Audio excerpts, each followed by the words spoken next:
and gentlemen, welcome to another episode of Hollywood Kitchen with my special guest, the incomparable ukulele chanteuse Janet Klein, and celebrated singer and performer Mary Stanford. So I'm so thrilled and honored to have both of you here. Today promises to be one of the most epic episodes of Hollywood Kitchen. It's got everything from music to movies to the Nazis' threat to internment to a battle with cancer to a triumphant return to being knighted by the Queen. This Gracie Fields had an epic life, and frankly, why she does not even have a biopic is totally beyond me. Now, I'd like to kind of intersperse doing episodes of very iconic stars that we all know, like say Joan Crawford and Cary Grant, with doing stars that are perhaps more off the radar. For example, the Gertrude Berg episode I did a while back. And my friend Mary Stanford suggested a Gracie Fields episode, and my answer was, who is that?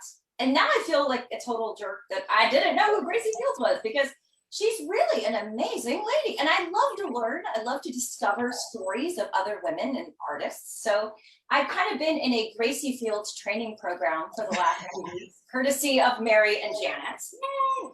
It's true. So we're going to do an epic discussion of her life, her career, all these things I've mentioned so far, and so much more. But we are going to start right out of the gate with making the recipe. So there is a cookbook that was attributed to Gracie Fields, which we are going to talk about. And the recipe that we're going to make is, help me pronounce this, Mary. It's Italian, so you have to use your hands, but it's Zabaione. Zabaione. Zabaione. You got to say it with flair, because it's Italian. Yeah, or if you must, Zabaione. Okay, but no. Sounds better when you say it fancy. So all that it is it's a soft custard. So it's sort of somewhere in between like a sauce and a custard. It's incredibly simple, but it takes a little bit of time to make. And so we're going to actually show a video as we're doing a little bit of it, because there's just a lot of just beating of things. Like it's a good one for getting your aggressions out. So what we're going to do, we're going to take everyone through the recipe. We're going to do the first part while you watch this delightful video to get to know Gracie Fields, or as she was known to her fans, our Gracie. And she is our Gracie. So we hope you'll fall in love with her with this little video, and then we'll come back. We'll talk about her as we continue to finish off this custard. So it's easier and faster to do it if you have a hand mixer like this.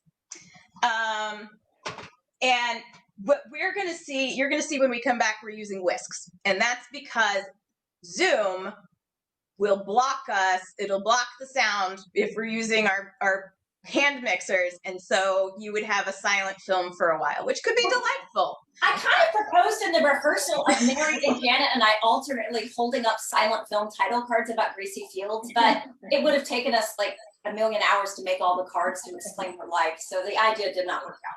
But exactly. So if you have the first part, we're gonna talk you through the first part. If you don't have hand mixer and you want to make it a little bit faster, you can use this. I don't know if you can see the big old KitchenAid that I had there. You can just use your stand mixer with the whisk attachment and then transfer it into another bowl. So here's what you're gonna do. You're gonna get like an inch of water going to a boil so that you can make yourself a double boiler. And you're gonna need a bowl, little glass bowl. We're doing half recipes, all of us, because we just want to make enough for ourselves. And so you're gonna fit the bowl. You want to be able to fit the bowl over the pot, sort of like that. Homemade double boiler. Homemade double boiler. But you're gonna start with the bowl off of it. You're just gonna get that water boiling while you do the first part. So you're going to take 2 egg yolks, okay, and save your egg whites for a healthy breakfast or a meringue or something. Just put those right in the bowl. And move that away from the flame. And you're going to take 2 tablespoons of sugar. So this is as we said, this is enough for like 1 to 2 people, depending on how much you eat. So do the math from there. So depending on how many people you want to feed, you're just going to put that sugar in there. Because it's so even. It's either 4 eggs, 4 tablespoons sugar, 4 tablespoons of marsala. Right. Or 2 eggs, 2 tablespoons sugar, 2 tablespoons of marsala. Exactly. So you're going to start with your whisk or your beaters if you want. But like I said, Zoom blocks us, so I'm just going to show you this way. And you're going to just beat it, whisk it until your sugar is pretty much, it could take a while, but you want your sugar to be dissolved.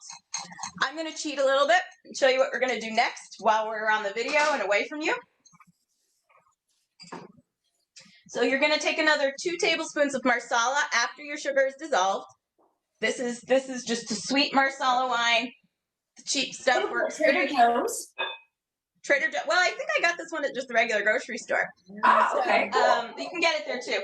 And after your sugar's dissolved with your beater, you're gonna put this marsala in. You're gonna beat that up until it's just kind of, like I said, Submitting. a couple minutes with your mixer on high. Then you're gonna take it. You're gonna put your bowl. You're going to reduce the heat on your double boiler down to like a simmer. Put the bowl on, and you keep mixing it, and you keep beating it. You're going to know that it's done when it's nice and fluffy, and it's going to seem sort of like the consistency of, say, maybe pancake batter. That's what I think it is. So we'll be back. In the meantime, enjoy this video that I'm going to try and show everybody while we're doing all of our we're moving things along with our mixers.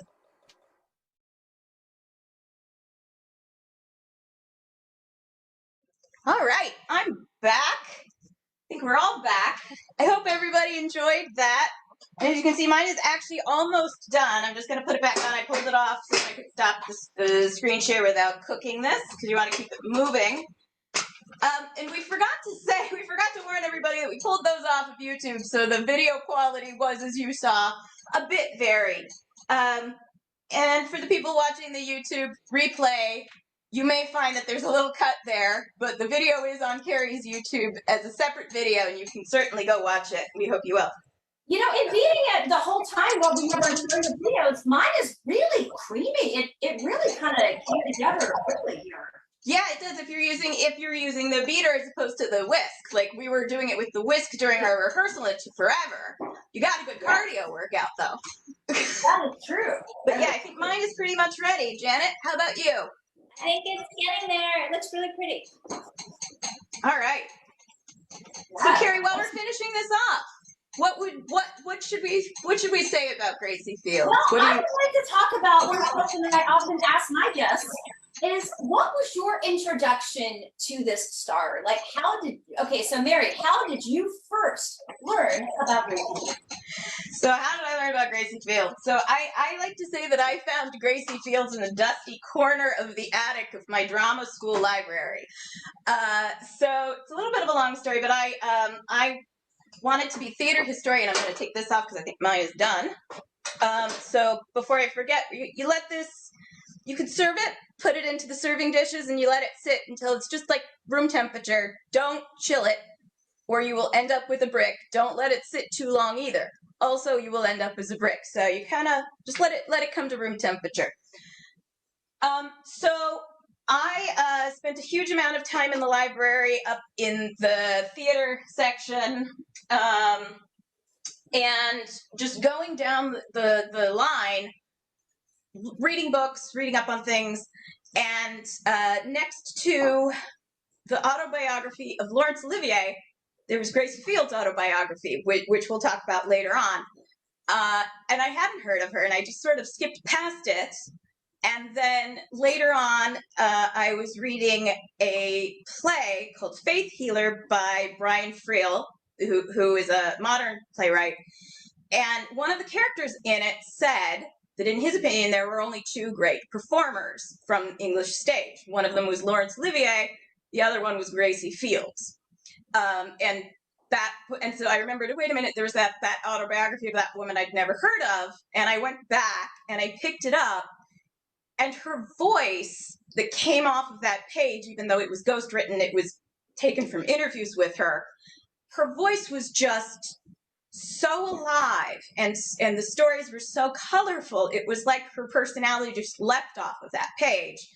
And so I immediately went to the multimedia library and got everything that I could, listened to her recordings, watched the videos of whatever films they had at the time, which there weren't very many there, and just fell in love with her. And it's been ever since. Yes, because you've been wanting to do this episode for a long time, so I'm really happy this has finally come together. Janet, what was your first introduction to Gracie? I'm coming. Oh, Okay. Well, the first time I went to England, I have this personal setting. Whenever I go anywhere, I want to go to the oldest places I can find and the longest open restaurant and things like that. And I also love to collect ephemera. And I discovered, especially in Europe, that they actually have shops where you'll find, a couple in there. It's like the contents of everybody's auntie's attic in there. Just a room full of paper, old postcards and photographs and all kinds of things. And so I visited one of those places. And I also asked around because I wanted to find out who were like the great entertainers of the turn of the century here in England and like the 10s, 20s, and 30s, which I'm always searching for more good stuff. And the first person that was brought up to me was Gracie Fields, and I had never heard of her. And so I started to, go through paper things, and I started to find some postcards of her and some other entertainers, like earlier entertainers like Vesta Tilley. And anyway, here's like a little postcard I found of her this is probably from the 30s, very glamorous. And from there, when I came back home, I asked Ian Whitcomb, and he brought out some of the movies. And of course, Ian was a great British invader, entertainer, known in the 60s when he first came to California as a rock and roll guy. But he adored ragtime music and early jazz music, and he had a really great collection of things. And so he shared with me some of the films of Gracie Fields, and also another lady called Hetty King, who was sort of the next generation of this lady Vesta Tilley, who was, she would dress up as a man in Victorian times and sing songs from the gentleman's perspective. And Hetty King was like that also. That was just a certain kind of a genre of entertainment in England. And of course, in England, they had a lot of he would talk a lot about these pantomimes and growing up singing, going to these theater shows where everybody would just sing along and they'd wave their handkerchiefs, and it was just part of the scheme of things. And so part of knowing about Gracie is that she was a working class hero in England because everybody knew her story. And she was a little bit, the more I learned about her, the more I realized she's a little like Fanny Bryce. Like, people just knew about her personal story. She was both a comic artist, like she could sing a really funny humor song one minute and then have crying in the next moment because people felt an attachment to her. She came from a mill town and she was a regular girl, and she had a Lancashire accent and a really heavy accent. I don't know where George Formby was from, but he was another one of those working class guys that everybody was rooting for, from the higher ups to the regular folks. And so anyway, I became fascinated with her and have, dabbled around looking at her movies, and then just getting together with you girls. I'm getting the super duper crash course, and Mary is our resident expert, and I swear I think she's Gracie channeler. I agree.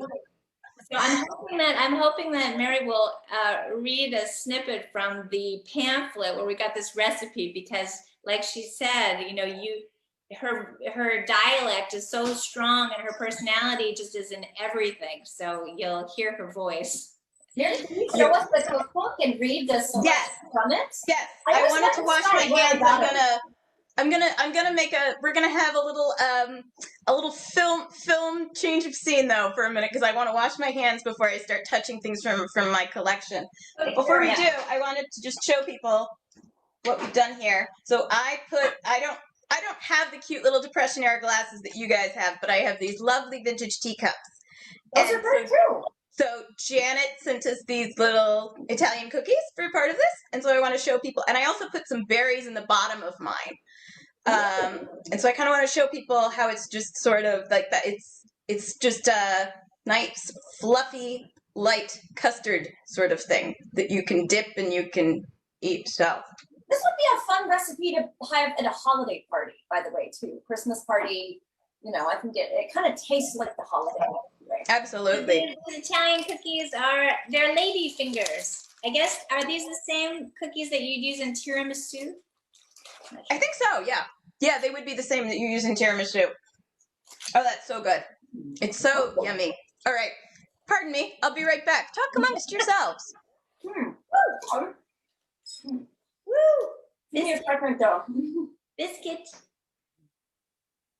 Woo! Oh, it's very viscous. It's really interesting. I'm gonna give one to my husband.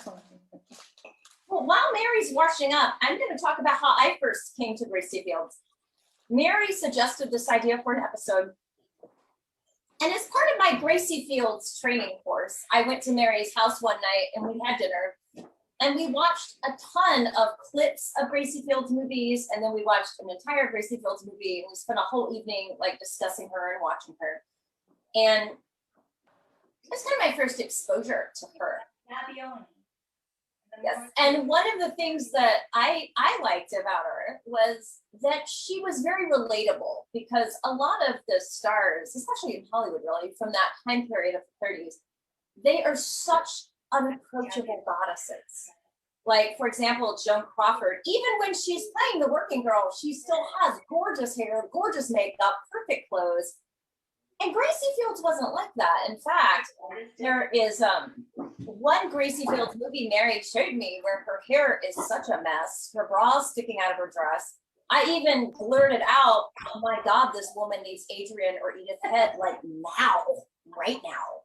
And so, but I can also relate to her, because as much as I love Garbo, Harlow, Crawford, Mae West, etc., you watch their movies and think, I love them, but I can't relate necessarily. But someone that's working class, having a bad hair day, half their dress is lopsided, I can relate to how that feels, very much so. And she's really, she's so working class. And another thing that Mary pointed out that I noticed in her films, first off, they passed the Bechdel test, if I'm pronouncing that right. Yeah, like, some of them, not all of them, but a lot of them do. Well, like Gracie might have a love interest in her movies, but finding a man is not the driving force behind the movies. She's like a working class hero. She's trying to save a factory, save a market, save jobs. And the films also were all over the place. In fact, when Mary and I had our first crash course night, I kept blurting out, well, where's the plot? Why is she up on the high dive? What happened to the factory? How did she wind up in a circus? I don't understand. And Mary's like, stop trying to figure out a plot. There's not one, Carrie. Well, certainly in the earlier movies, there wasn't. In the earlier movies, it was like a series of gags that were strung together by a plot. And then as her movies got more sophisticated, the storytelling got more sophisticated, then it switched and it became a plot where the gags supported the plot. And those later films are some of my favorites because I feel like it's that perfect blend of everything. But you're right, with the earlier films, it's if you like wild and crazy, like Keystone Cops silent films, those are going to be your films. Because I was thinking about it, part of what's so wonderful about Gracie Fields is there's no one Gracie. There was obviously one Gracie, the real person, but but as far as on film, it was like she was always working class, often a performer of some sort, so that there was excuses for her to sing, for somebody to say, "Hey, Gracie, give us a song," and then she would launch into a song. But sometimes her character was glamorous, and sometimes she wasn't, and sometimes she was vulnerable, and sometimes she was strong and full of just jokes and quips and always knowing what to do in any moment. And sometimes she's just a complete helpless fool. And so she didn't have a tremendous acting range in the way that like, an actor today we might think of, but she had a lot of range within that box. Well, let's talk about right now about how her personal life tied into her films, because as you were informing me, her first several films, the ones that are really kind of a hot mess, were directed by her first husband, who was sort of a Svengali type figure in her life. So can you guys kind of both so he wasn't actually the director. So let's go back a little. Okay, let's go back. Let's start at the beginning. A very good place to start. Yes, exactly. So Gracie Fields was from Rochdale, which is a mill town. For Americans in the audience, I guess we should say that it's sort of close to Manchester. I know people in the UK are going to say it's nowhere near there. We think of things in a very different scope of space here. So by American standards, it's right by Manchester. And so she grew up, there was a mill town. Her family worked in the mills. And her mother, though, Jenny, was kind of a stage mother, that she had wanted to go on the stage and be successful. That was, of course, music hall at the time. And she never really got the opportunity. And so she was determined that her children were going to do that, and they were going to get the opportunity. And so she found every chance that she could to get her children performing, lessons. Every time a theater troupe would come through town, she would befriend those performers. And she was very pushy about it, but not in a like evil Mama Rose kind of way. Like I think that this was really, she saw this as an opportunity for her children to have a better life than she had. And that's what she wanted. And Gracie's father went along with all of this and was supportive. But she left school as a teenager and went on the road with music hall shows, performing. So she basically didn't really have a lot of a childhood, we would say, by today's standards, because either she was working in the mill or she was on stage performing. And so she did a lot of performing. It was really hard work. And during those early teenage years, she met, through one of the troops, a man named Archie Pitt, who was 16 years older than her. He was also a performer. And he decided he was going to make her a star, and fell in love with her, because why wouldn't you? Now, a cynical answer would be that he saw what she was going to become already at that age and decided to cash in on it. I wasn't there. I don't know. So I'm not going to accuse him of being nefarious. I think people's lives are complicated. People's motivations are complicated. That is very true. And Gracie at the time was very insecure. And so I think having somebody to tell her what to do, to be better on stage, to be more successful, that was appealing to her. Well, if you didn't have much of a childhood either, I think you'd be looking for sort of an anchor in your life. And he was much older than her, right? Yeah, 16 years older than her. A father figure, someone to steer the ship, if you will. Yeah. Exactly. Remember, she said in one of the interviews that when she was doing those shows when she was young, she did a lot of charity shows, and they paid her in tuppenny pies, which was two pence pie, like a meat pie. She says, that's how they paid me. Yeah. Well, that was it. It was a poor community. And so when she was little and she was performing in the mill town around, there wasn't money to go around. There was a barter system. Yeah, so she was paid in that way.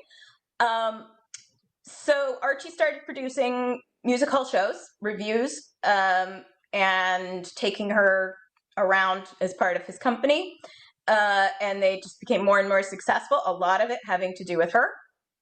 And I think they were together for probably about 10 years, I think it was, that they were actually together, and then they separated. But he stayed part of her business life and for a while. And so he was a producer and credited as a writer on some of those early films. Now, how did she make the transition? Let's talk about the transition from the music hall to the cinema to being a screen star. She did that in the early sound era, correct?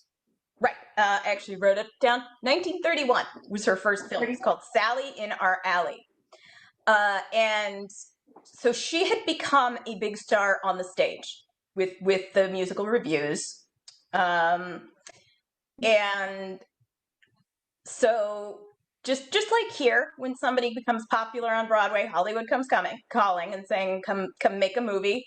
That's exactly how it went down there. That she was tapped to start to make movies.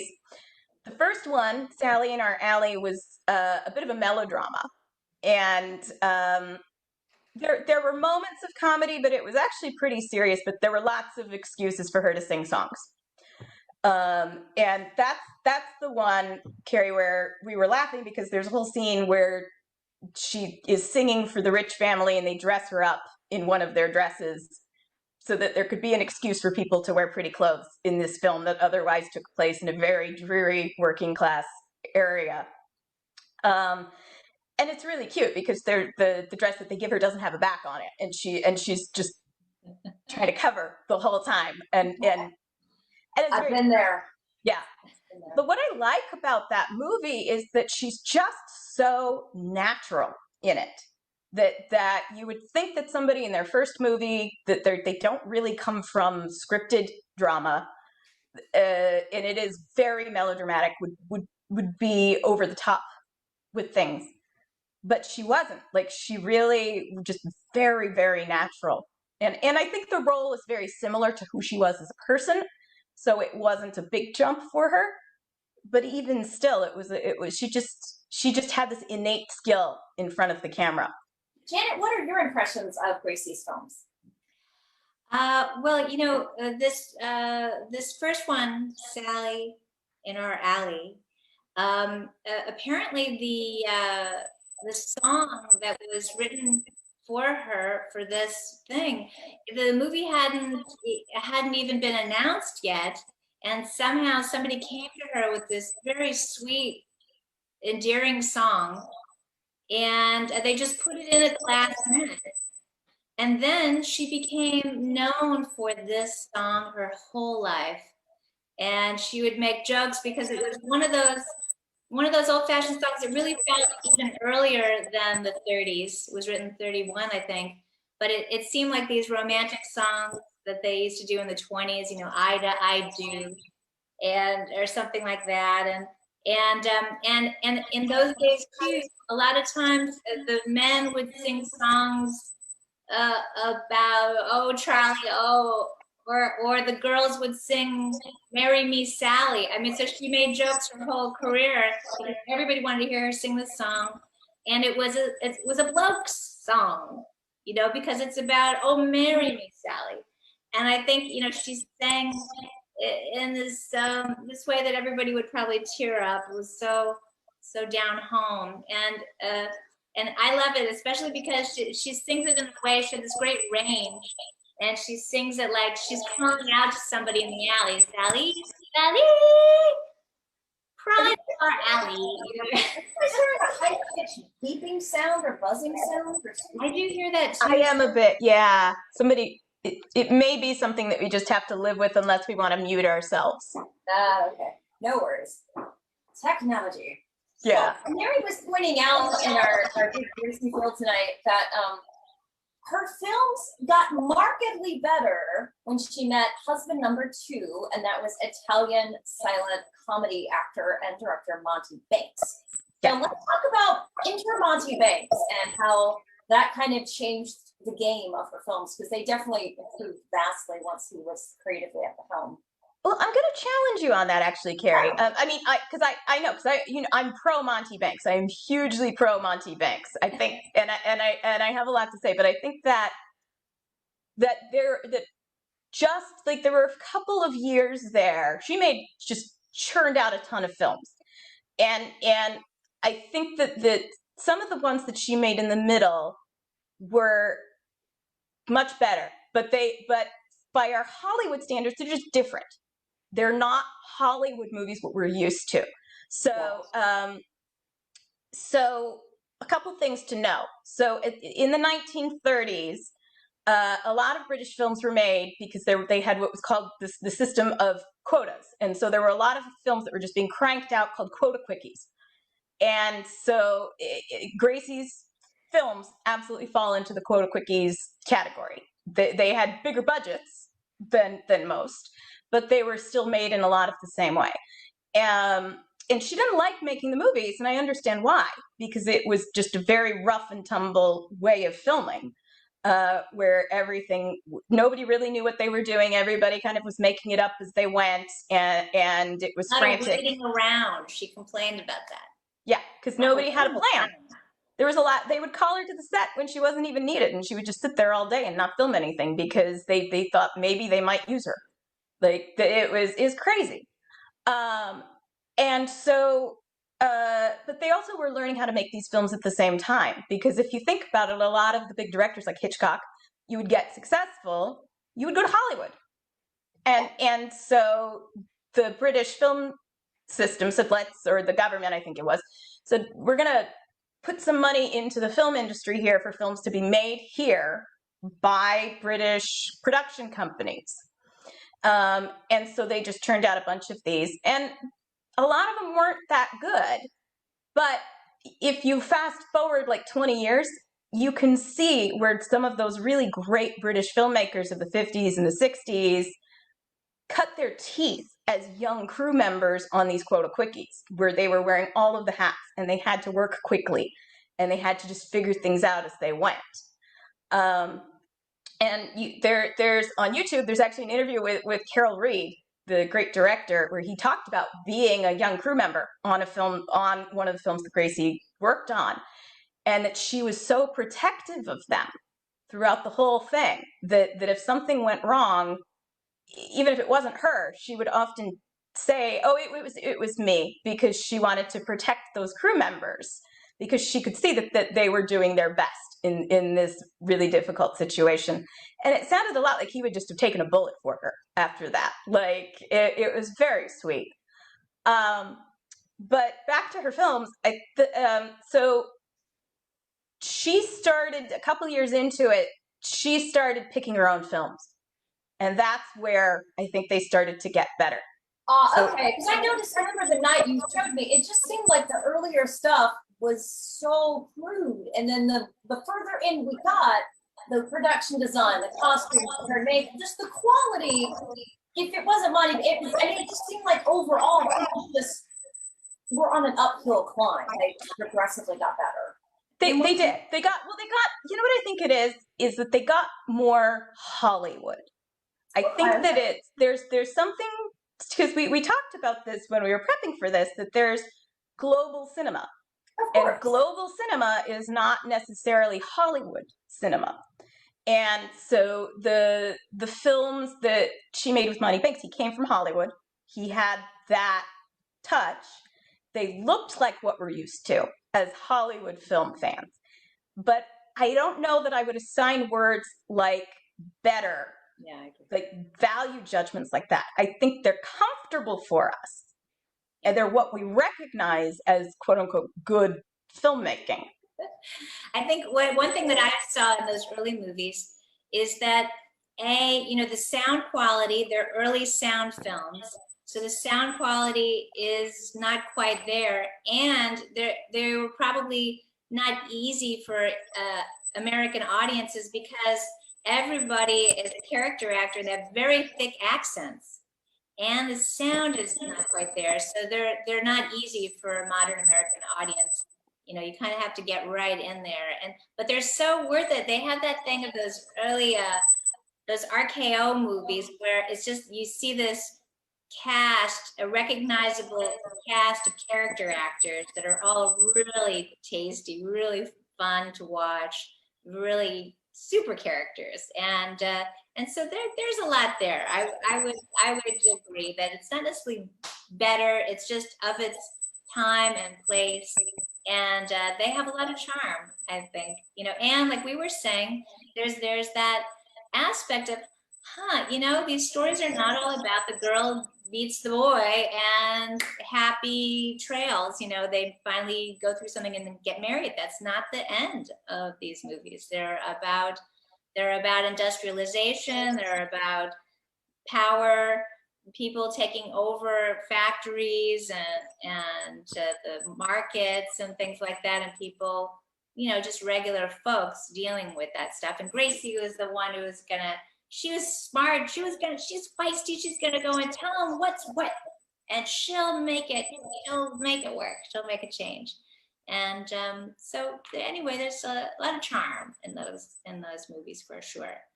And I guess that kind of storytelling, actually, even in these more Hollywood style ones, that was still the same message. That was her responsibility almost in these movies, to be that working class hero. Everybody just was counting on her for that, it seems. Yeah. No, it's true. I think so. And two of films that I really like from that, I guess we call it middle of her career era. Her career was very short. It was only, in films, it was only about 10, 15 years, with some significant breaks in the middle. So I'm looking at my notes because a lot of the titles are the same. They're always like love, laugh, life, like mixed in some. So I always have to check. So Look Up and Laugh. Yeah. So there's one called Laughter. Yeah. So one of my favorites is called Look Up and Laugh. That's the one that I had to check, where she's saving the market, and it's really darling and it's so sweet. And Vivian Lee's in that one, right? Vivian Lee was in it in a very early role, and she's great. She just leaps off of the screen, as you would expect from Vivian Lee. Even though her role doesn't have very much to it, like she's the nice girl who comes in and sort of gives some ideas and things, but she's plucky and she's great, and it's just darling, and we're talking about this today still, like it's relevant for today, that it's a group of shopkeepers in an old-fashioned market are being pushed out because of the new department store in town, and we're still talking about that with like big box stores moving into communities and moving mom and pop stores out. It's exactly where we are right now. It's so relevant. And another really darling one from that mid-era was 1934, Sing As We Go, which was shot on location in Blackpool. And we talked about this, Carrie, when you were over and we were watching it, that we don't have nostalgia in America. We don't have nostalgia for Blackpool. It was like the closest we had was something like Coney Island, which was sort of over there, you know, unless you were in New York. It was something that you saw on television, but it really wasn't something you experienced. But it's a series of gags where Gracie's character is just looking for work. And so she goes through all of these different places on the boardwalk, taking on all of the jobs. And there's an excuse for a bunch of amazing character actors to show up. So Stanley Holloway was in that as a policeman who's following her. He thinks she's up to something, and he follows her throughout the whole film. And so American audiences absolutely know him because he was Audrey Hepburn's father in My Fair Lady, the I'm getting married in the morning, that guy, as well as Lavender Hill Mob, one of the great Ealing comedies from the 50s. If you've never seen it, you should see it because it's so charming. And then another person in that particular film, I always have to check her name because I want to make sure I get it right, was Mary O'Neill, or Marie O'Neill. I'm not sure how it was pronounced, but Janet was watching that, and she said, "That woman looks familiar," because she plays a bit part as a gypsy lady. Janet said, "That woman looks familiar." I said, "Yeah, she looks familiar to me too." And we looked her up and consulted Google, and it turns out that she was this powerhouse of Irish theater, who was part of the Abbey Theater Company, and was involved with Singe, with the Playboy of the Western World. She was in that original cast. If you're a drama theater nerd, you know exactly what I'm talking about. With that play, it was notorious, and she was in that cast. But then she shows up in this charming comedy film with this adorable part as this lady who's faking being a gypsy and having powers that she doesn't have. You reminded me of somebody like Marie Dressler. You know, you look at her and go, "This, I wonder what she's been doing. This lady looks like she's been in the theater, in this for a long time. And I wonder. Really fun characters. Yes. So before we talk about Monty Banks, though, should we stop for a little pause to take a look at some things? Why don't we look through everybody? That would be great. And we've got so much more to dive into. But yes, let's do memorabilia right now. Okay, so let's talk about the cookbook that Janet had wanted me to talk about. This is just a little cooking pamphlet that was it's presented in Woman magazine 1957, so towards the end of her career, and it was sponsored by Spiller's Self-Raising Flour. Spoon Club or something. So yeah, it was like given like the Spoon Club. It was so great. So what's great about it is that each of the sections is divided up kind of by Gracie's life a little bit. So there's one. The first few pages here are just traditional British recipes, very, very traditional. Some of them take like 3 hours, so that's why we're not making them. And then there's a whole pie section here. Then there's a section called When We Eat Italian Food, and that's because she did live in Capri for a long time. There's Monty. Is that Monty? No, it's not Monty, actually. That's Boris. That's her third husband. After, so this was the 57, so she was married to Boris at the time.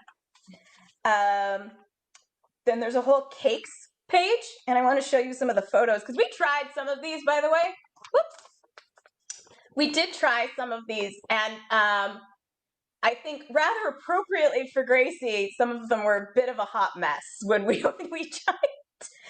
tried to reproduce them, but it was fun. It was really fun time. Find a recipe that we can do on this show that will be manageable. It was definitely a challenge.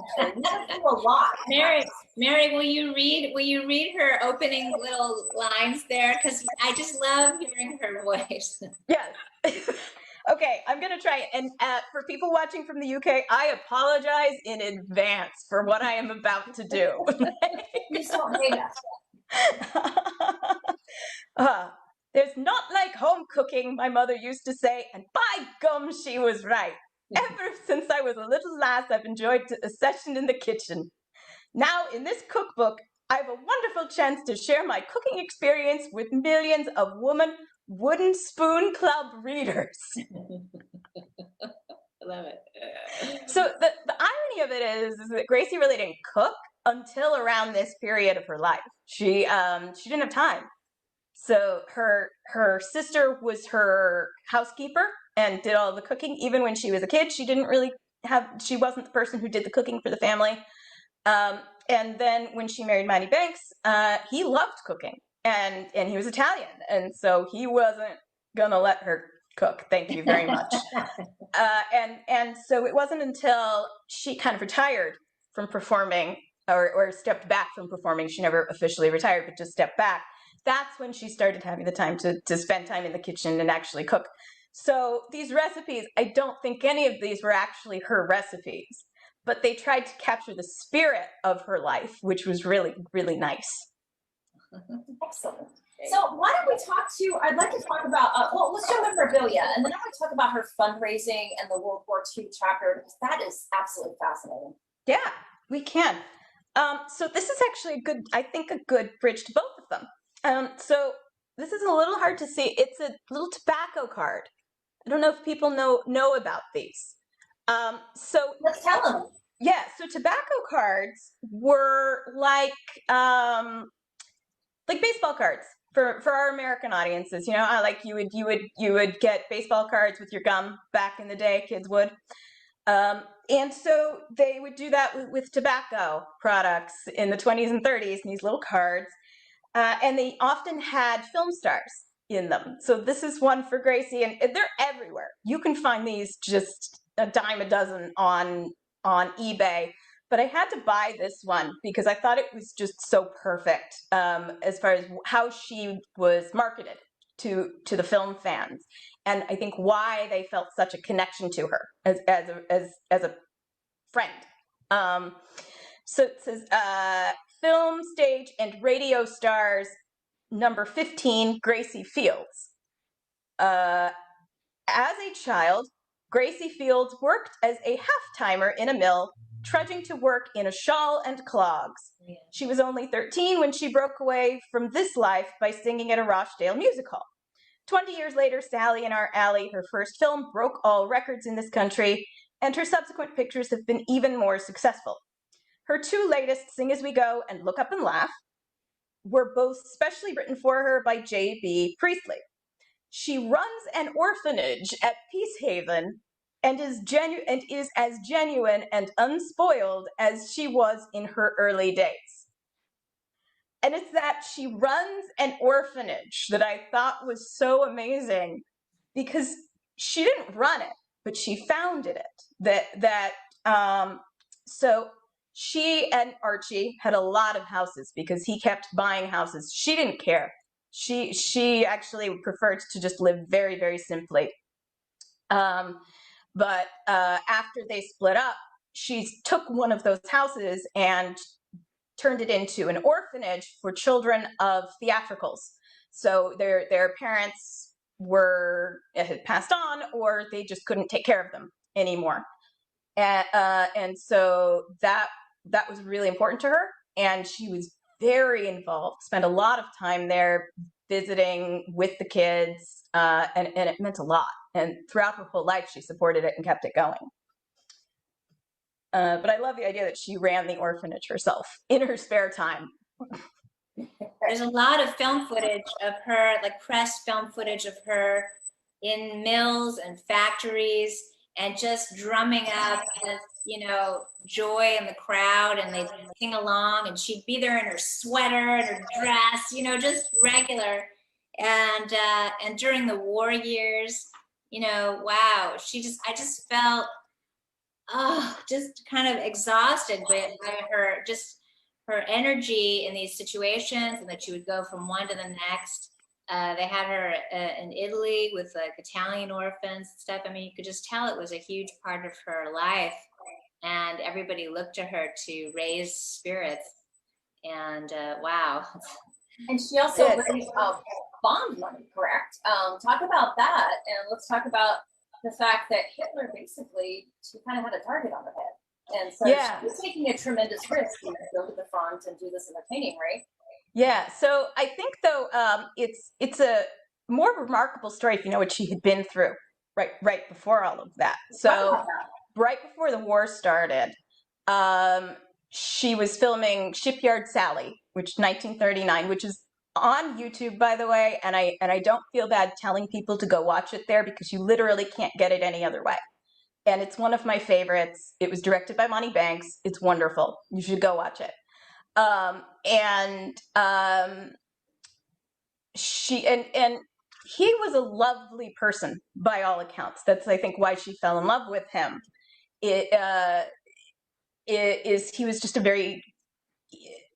a kind person, especially as a director on set. He always made, like, again, we talked about, she was often just sitting around doing nothing. Those directors could be a bit of a bully, and with him it was completely opposite.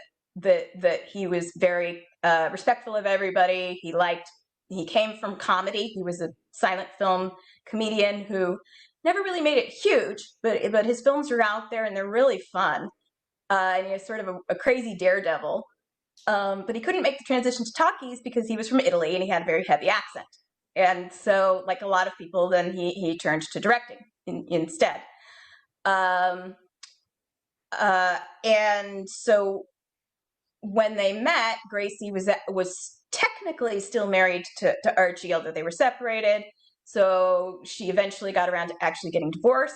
It was a little bit complicated because of the divorce laws in England at the time. So it took a while, but they got around to it, and they got that taken care of. And then she finally married Monty. But she also, at the same time, was diagnosed with cancer, literally in the middle of making that film, and was given a 50% chance of living at the time. It was cervical cancer, and as we know, the treatment for women's diseases was really abysmal back then. And so their only solution was surgery. And she had to undergo 2 very difficult surgeries, was in a coma for several days after one of them. And I think it's so telling, though, that there's these stories of hundreds of people standing outside of the hospital, just sort of coming to be there to show their support for her and for what she was going through. And she got, I didn't write it down, but she got letters of goodwill and good wishes from something like literally half of Great Britain. Like, that's how many people like thought that highly of her that they wanted to send her something. And they ranged from the Queen Mother all the way to some prisoners at one of the prisons that they wanted her to know that they were rooting for her too. And it's so telling. And Monty took care of her, came in and made sure she was fed properly. Yay for cooking and for men who cook. And then they went to Capri, where she had a house that was the house she liked, which I'll show you in a little bit. And then the war broke out. And her doctors had said, you have to take a year off. And she did not take a year off. Wow. She took, I think, 2 or 3 months off.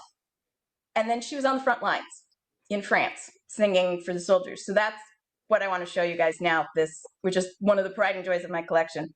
So this is an actual news photo from that trip. It's, if you can't really tell, it's Gracie surrounded by a bunch of soldiers on the front lines. And what's extraordinary about this photo was it was taken about 3 weeks before Dunkirk. And so it's incredible because there's just the joy on these boys' faces, and they are boys. They're so young, and she's just in there with them, serving them tea, and they're just so happy. Like they're connecting with her and having this wonderful time.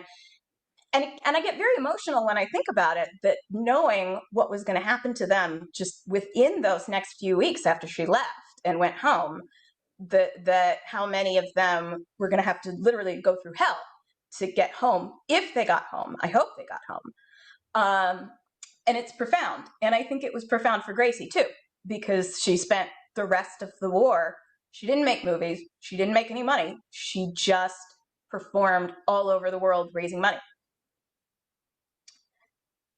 A great example of using your power for good. Absolutely. So do we want to talk about the icky thing that happened while she was doing that? Yes, we do, because this is part of the epic story. So let's talk about. Can I show one picture? Yes. Yeah. Oh wait, you have a picture of Monty Banks. Yeah. So this just came about by chance, because I was over visiting with Mary and we were looking at some of Gracie's films. And I said, oh yeah, let's just see more on Monty Banks, because he said he was a silent movie actor. And so she showed me some of his little films, and it's like, oh wow, he's kind of like a Charlie Chaplin kind of guy, you know, small frame and a lot of physical humor. And so I was watching that going, oh my gosh, I think I have a promotional photo of him in my collection. I wouldn't have recognized. It's like I didn't know who it was. And so I went home that night and I found this photograph, and it was in the same book that I had that little photograph of Gracie, but I had no idea of their connection. I just kind of had picked it up because it was such a charming photograph.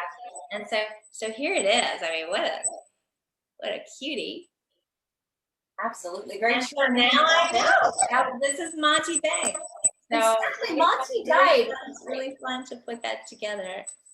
Sadly, Monty died very young and very suddenly, and what I consider probably the most spectacular way that one can leave this world. So, Mary, do you want to talk about what happened? I think, Carrie, you should tell the story because you know this one. That's true, and also talking about death stuff is kind of what I do. Yeah, Monty Banks had a heart attack and died on the Orient Express train. That's how we all want to go, I think. That is the best way to go. I've fantasized about taking a trip on that train, but it's like an absolute fortune, and I could probably never ever hope to afford it. But it is so beautiful and lavish and spectacular and otherworldly. So to leave this world in that kind of environment is kind of. Did he die of a heart attack or something like that? Yeah, he had heart problems, and so his heart finally gave out when he was on the train. But we all want to die on the Orient Express, I think. That's oh my gosh, that's one of my yes. Yes. So Mary had that amazing story about their traveling during the war and the difficulties with that. Going, they went to Canada at a certain point. Anyway, Mary can tell that story. Yes, talk about that. Yeah, so this is the icky part of the story. So Gracie, of course, was on the one hand the most patriotic person who ever lived, and the Nazis, as Carrie alluded to, the Nazis hated her because she was a very, very efficient fundraiser as well as being a morale booster. There's an estimate that she raised enough money to build 10 Spitfires, which were the British fighter jets. Those were not cheap. And that's just single-handedly that she did that. Goebbels hated her. Like, he called her out, and there's stories about hotels that she was staying at getting bombed very shortly after she left. To the point, like, it could have been coincidence, but it was also just as probable that the Nazis were trying to target the places where they thought she was staying. Because Nazis, and so while she was doing all of this, Britain started a policy of interring Italians, Italian nationals, and Monty Banks was actually born Mario Bianchi from Italy, and he had immigrated to the United States in the 1920s, and he had the U.S. citizenship process is a two-step process. And so he had finished the first step, but he had never gotten around to finishing the second step because he never really needed to. It wasn't a big deal. And so he was kind of partially a U.S. citizen, I guess you could say. But he never really, like, he thought of himself as Italian. He was proud of his background. He went back often. He owned property there. He was really involved with helping out the town where he was from, much like Gracie was. It's one of the things that they had in common. So after they got married, again, due to weird laws at the time, she had to take Italian citizenship. And I think she had a dual citizenship. It's so weird, the way that laws worked. Because you would think, well, he's married to a British person, therefore he's now automatically British, because that's how it works in the United States. You get married to an American citizen, or it should work. I don't know. It's all confusing. But anyway, the point is the British government considered him to be Italian, which meant that they were going to inter him. And for those who don't know what interment means, it means that they were going to take him and they were going to put him in a camp for the duration of the war. And they were not nice. They were not nice. And so even though he was married to Gracie Fields, who was literally at that point, the highest paid film star in the world, there were the Queen Mother, as we said, was sending her goodwill wishes. Like, you would think somebody like that, they would say, no, you're fine. We're going to leave you alone. But they didn't. And I have theories. About the class system and all of that.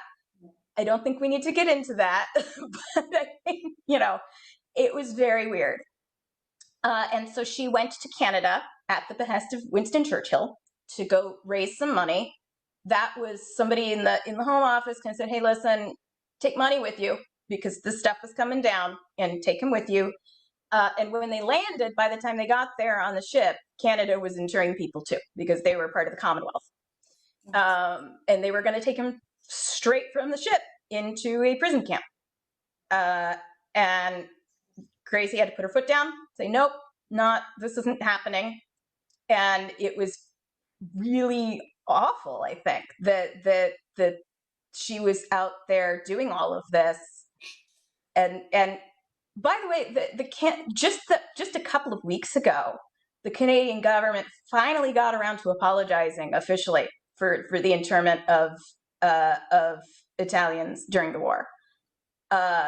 Everybody was interring everybody. I know in the United States, obviously, Japanese Americans. Hopefully, we all know about that shameful part of our history. But in the United States, the Italian, because we have so many Italian Americans here, they were interring Italian nationals, not Italian Americans. So he was okay here because he had that citizenship process sorted out a bit. So the Canadian government, their solution was to basically say, well, there's the border, and we're going to look this way for a couple of days. And if you get across that border in that time, we couldn't really do anything. And so that is in fact what happened. So he came and he spent the war here in Los Angeles in one of their homes here. And Gracie continued on with her tour, but she got a lot of pushback and a lot of bad press for it. Like, people really considered her to be a traitor.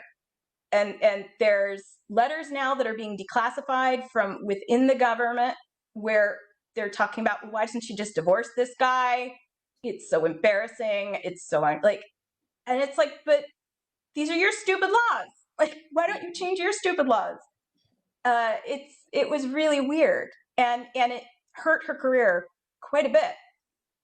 At least until the war was over and people kind of came to their senses. I think that happens, that in the panic of the war, people like to scapegoat everybody. And so after the war, I think people kind of, okay, at least most people kind of said, okay, that was weird, but we love you anyway. And so she became a star again, but never to the same level that she had been at before the war. Well, let's talk about her being made a dame. Yeah, so that was at the very end of her life. It was in the 70s, I think it was, that they realized they'd never done that. They had never actually done that. And so she was getting older and everybody knew that she didn't have a lot of time left. And so they just took care of it, basically. They just said, well, we should fix that. And so they finally made her a dame. And there's some really lovely footage that you can see on YouTube of her performing at a Royal Command performance from that era. And she was just as wonderful as she had always been. It was fantastic that she just went out and sang Sally just like she had always sung Sally, like no time had passed. And speaking of singing, would either one of you like to do a little singing demo for us?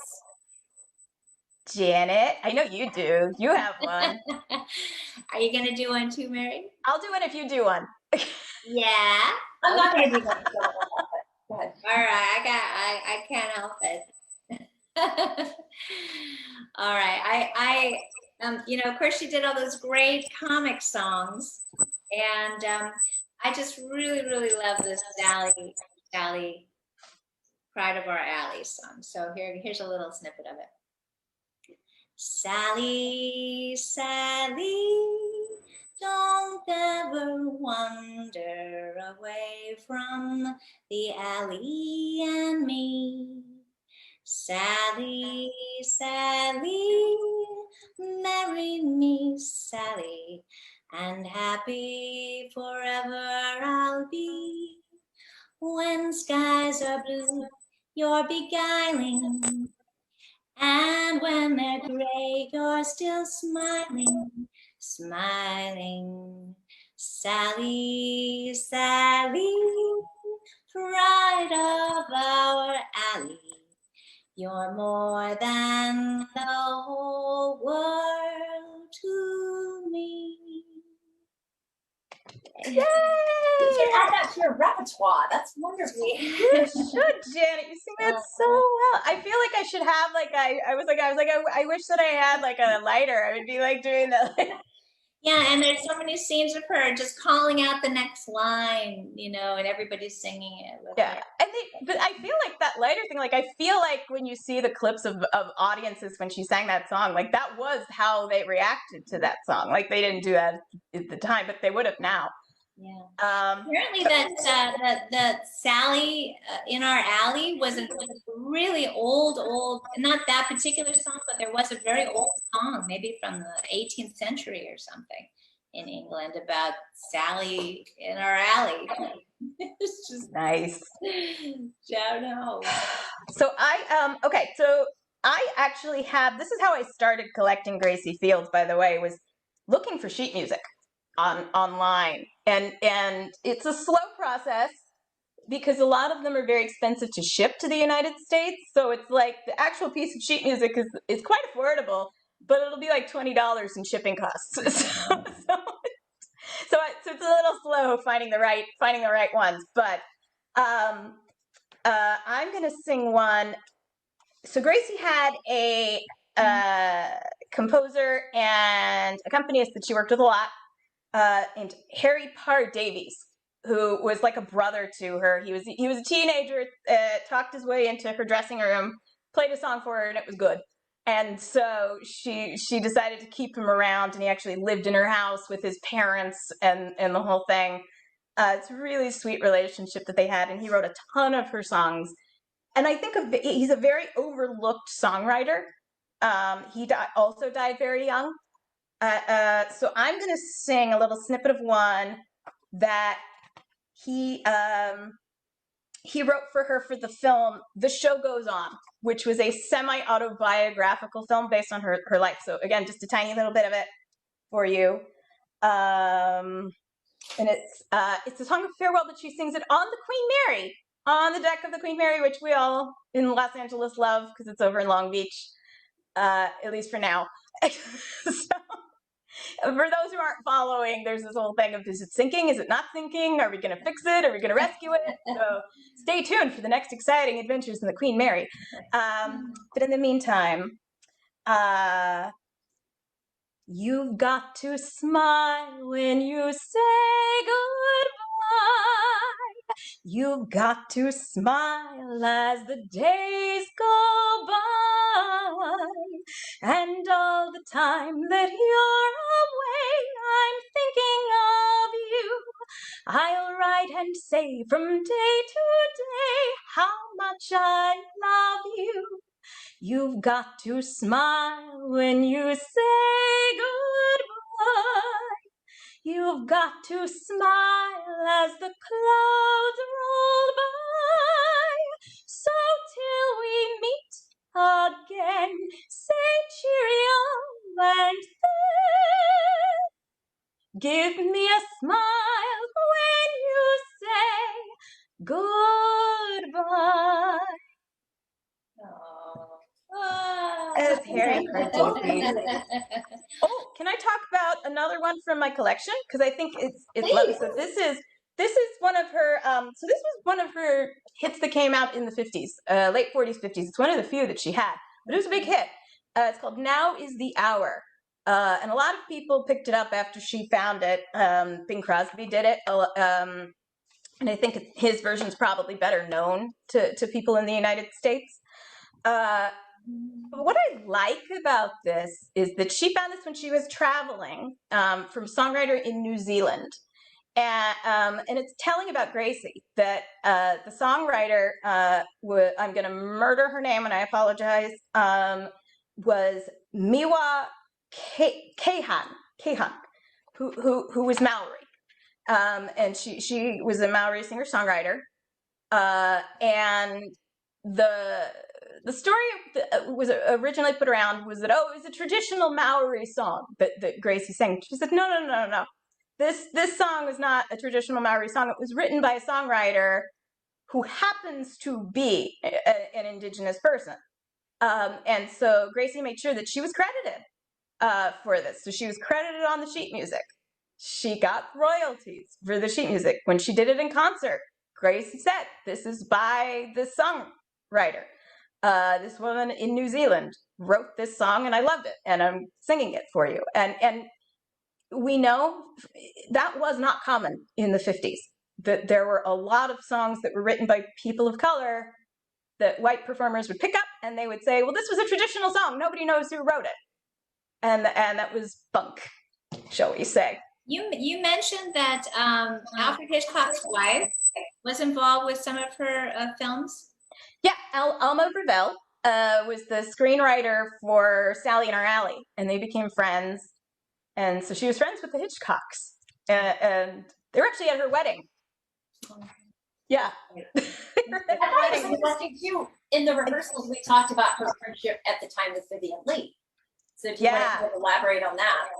Well, Vivian Leigh, as we mentioned, had done I gotta look up and laugh, that one with her, and had been very young, new to films at the time. And Gracie, as we mentioned, was really generous on the set to everybody, and so was very generous with Vivian Leigh, and was a very big star at the time,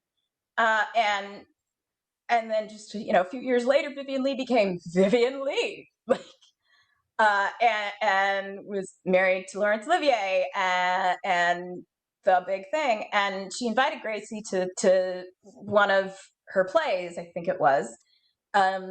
Invited her backstage and really, really wanted to know what Grace wanted to hang out with Gracie and spend time with her and find out what did she think of this play, what did she think of her performance, and all of that.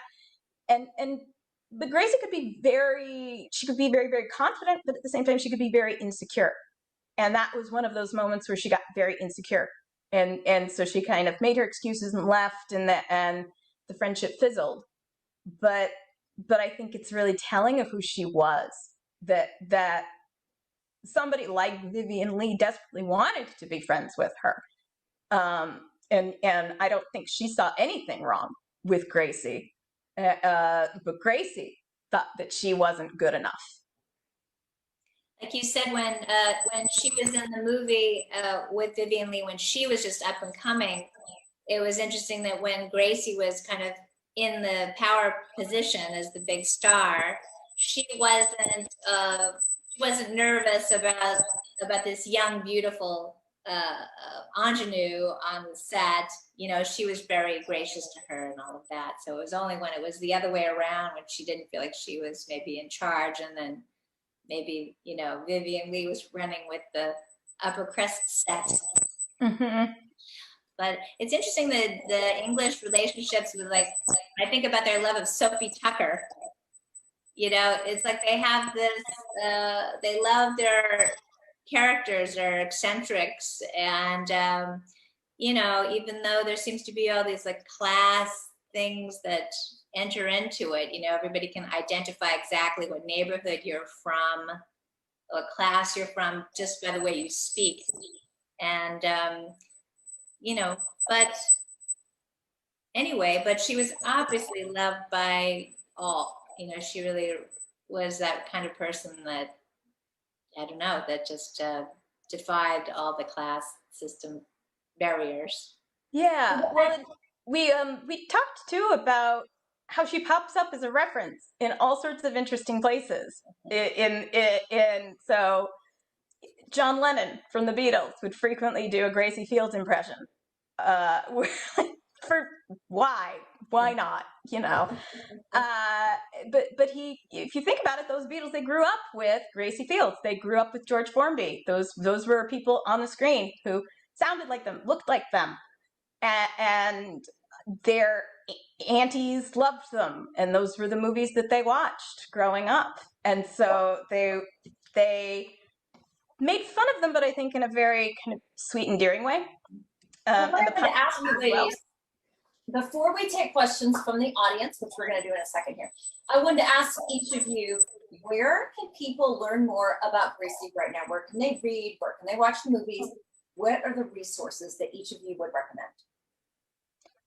So if you're gonna if you want to read about Gracie, the place to start is right here with her book, Sing As We Go, Gracie's autobiography, which, as we mentioned, is ghostwritten, but from interviews with her. And it's just wonderful. And you can pick this up on eBay. It's not expensive at all.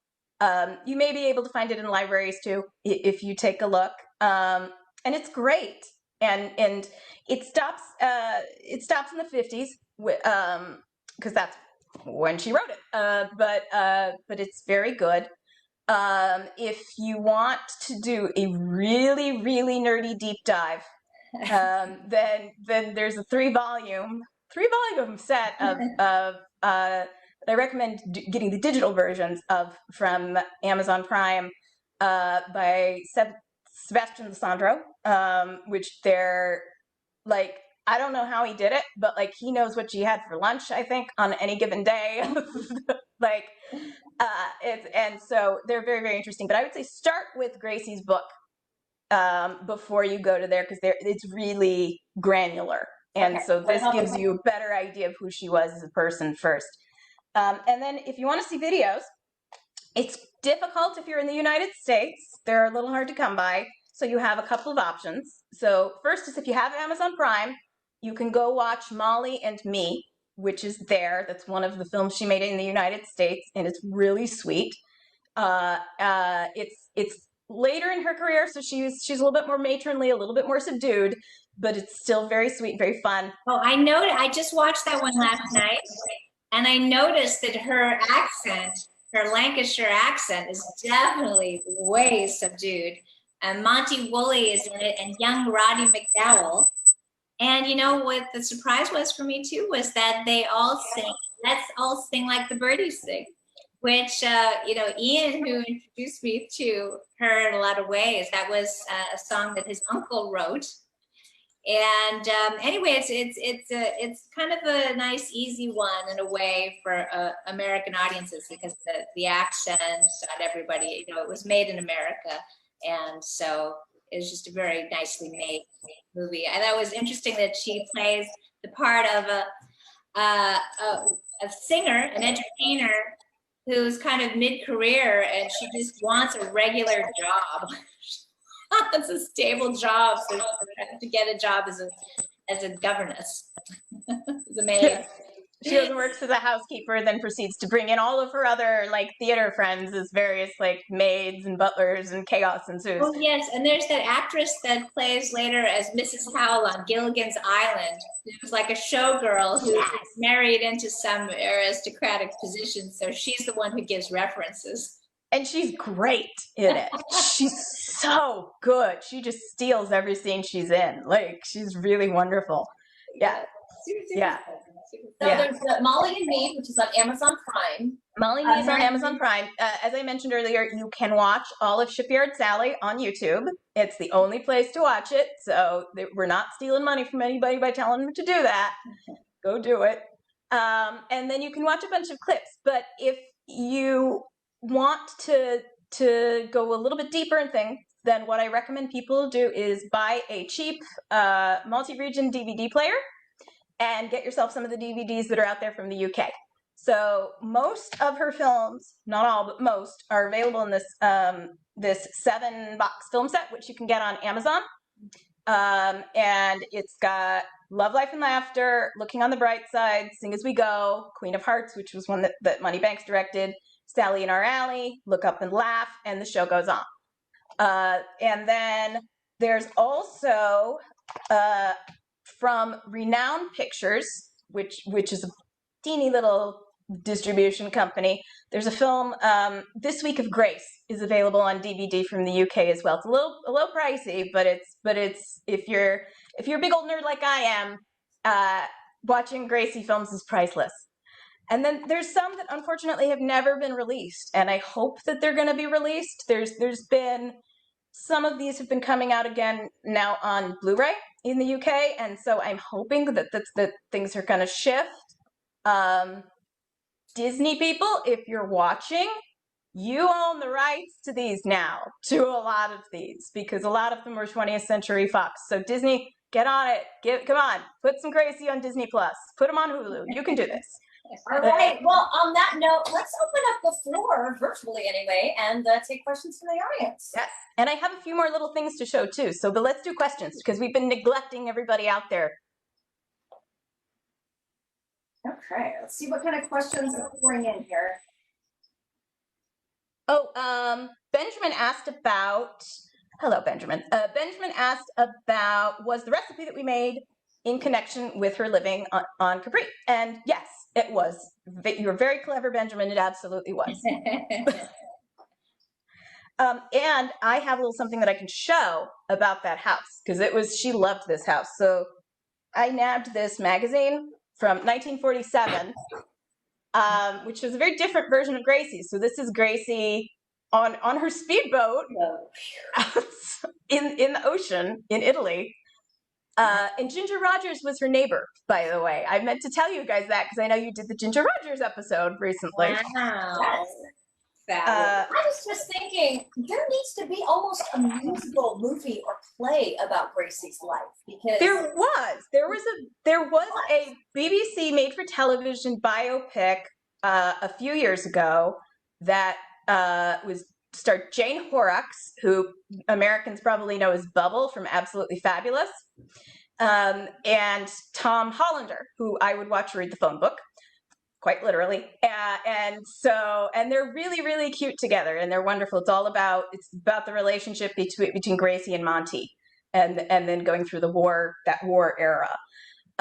It's the script, I'm not going to lie, it's a little clunky, but the two of them are really wonderful in it. And you can get that in the United States on Apple television. I think you have to pay a little fee for it. But you can get that and you can watch it and it's a lot of fun. So I don't know if these are going to show up, but like this spread again, I'll post pictures of it. But this is kind of Nice. what her house was like. It was gorgeous. Danny Miller is asking, I'm sure you'll get into this, but did American studios try to nab her? They did and they didn't. I think they wanted her money. I think they knew that she was a box office draw in England, but I don't think they understood her. So I think that Monty obviously wanted her to come here because that was his life was here, and if she had become an American film star, it would make things a little bit easier. But I don't know that Hollywood really knew what to do with her. Because, like Carrie, like you were saying earlier, she wasn't film star beautiful. She didn't fit the mold. Yeah, really. And she was also a bit older by the time she came here. She was in her 40s, I think, or late 30s, and that didn't fit that Hollywood factory. And I also think they couldn't push her around. They couldn't take her like they took somebody like Judy Garland. And say, well, we're going to do this, that, and the other thing to you and do these scripts and do, she had her own mind at that point. She was a star. Yeah. Makes sense. Let's see. Valerie Worthington is saying, brilliant lady, I have met her. Wow. That's really interesting. Danny Miller, I need a better look at Janet's vintage stove. What's that? Danny Miller is saying he needs a better look at your vintage stove. Oh, yeah. I wish I could give you the tour here. I've got it all lit up. It's got the matching salt and pepper shakers. Gary Mars is saying it's pronounced Zabaione. Zabaione. Yeah, I've heard it different ways, but that is one way that I've heard it pronounced too. So it follows it up saying, I like Mary's attitude. So either way, you're good. You're good.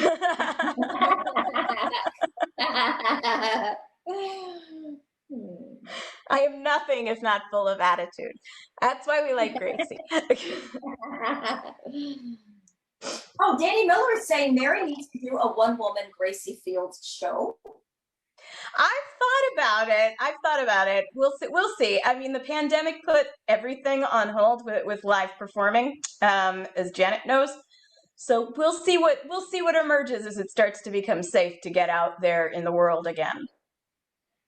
It's a good time to woodshed. Yeah. On your ideas. Yeah. Let's see. I see. Hen Johnson is asking, there was a fair bit of whistling in Gracie's songs. Did she do her own whistling? Yes, she did. She was a really, really good whistler. In fact, Harry Park Davies wrote a song called Pedro the Fisherman, where it's all about Pedro the Fisherman is always whistling, and he whistles his tune. And it's a charming little ditty where it's all just an excuse to get Gracie to whistle.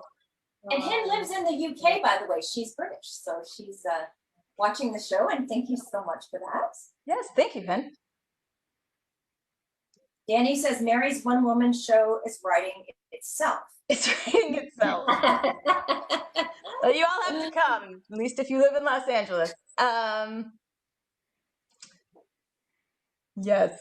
Any movie posters, says Danny. Are there Gracie movie posters for any collectors? Because I know that they're out there in different shapes and sizes than Americans, but are they really floating out there? Or are they? I'm sure there are. There are several collectors in the UK who have a ton of things. I don't. Being in the United States, as I said, it's hard to find them here, and shipping can kill you. But actually, what I do have are 2 more things, and then that's the total of my collection. But I have not posters, but programs from performances that she did. So this is one from 1949, the Empress Hall, where it says Gracie Fields and supporting program. So this was after the war. There you go. And it's really sweet. Like, you open it up and there's big old picture of Gracie, little biography about her in there.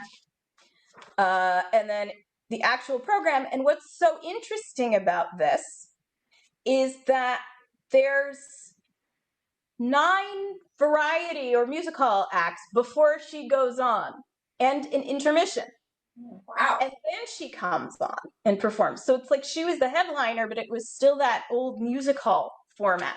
So you were going to go see Gracie, but you were going to get a whole evening of entertainment from everybody. And that's really different from what we would have here. Like, we would feel like, no, I paid my money to see Gracie Fields. I want to see Gracie Fields. Like, yeah, not 9 opening acts. Yeah, not 9 opening acts. And however, I don't have that, but there is a program that I've seen where one of the 9 opening acts was Ella Fitzgerald. Well, oh, well, then never scratch that. 9 opening acts. That would be fine and dandy. Yeah. So yeah, exactly. Right. Like, like she was a big star, but this is one that I adore. And this was from 1947. So she did a program on the BBC called Gracie's Working Party, where they were live broadcasts. She went to different factory towns, working class towns, cities around the UK, broadcast there, and featured local performers from each of those communities. Wow. And so this is one from August 13th, 1947. The BBC presents Gracie Fields in Gracie's Working Party from St. Andrew's Hall in Glasgow. And if you see, she signed this one.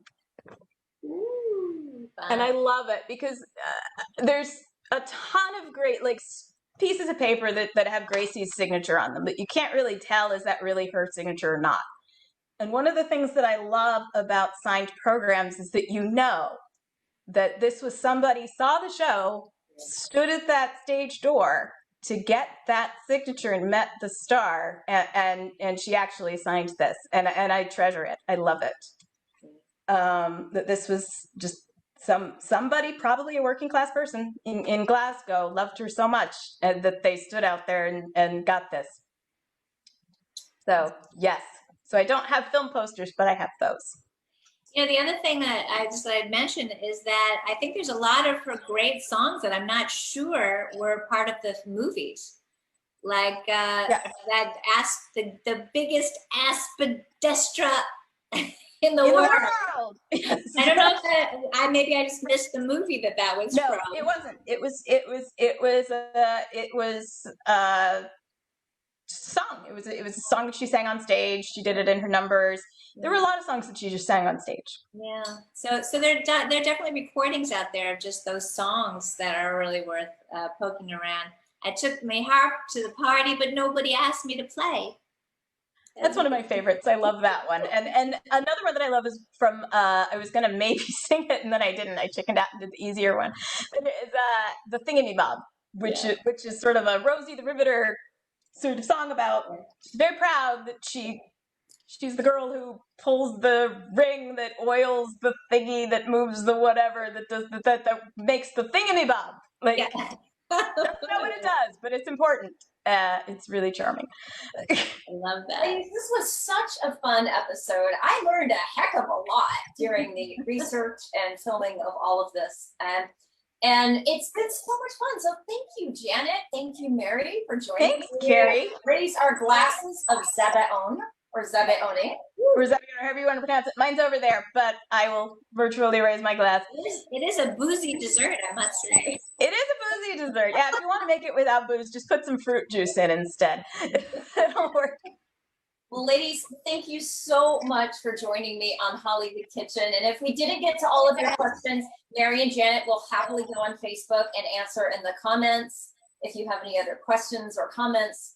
And thank you so much. Thank you. Thanks, Carrie. Dude, Bye. you're our Gracie. Everyone's Gracie. Everyone's Gracie, exactly. All right. Thank you, ladies.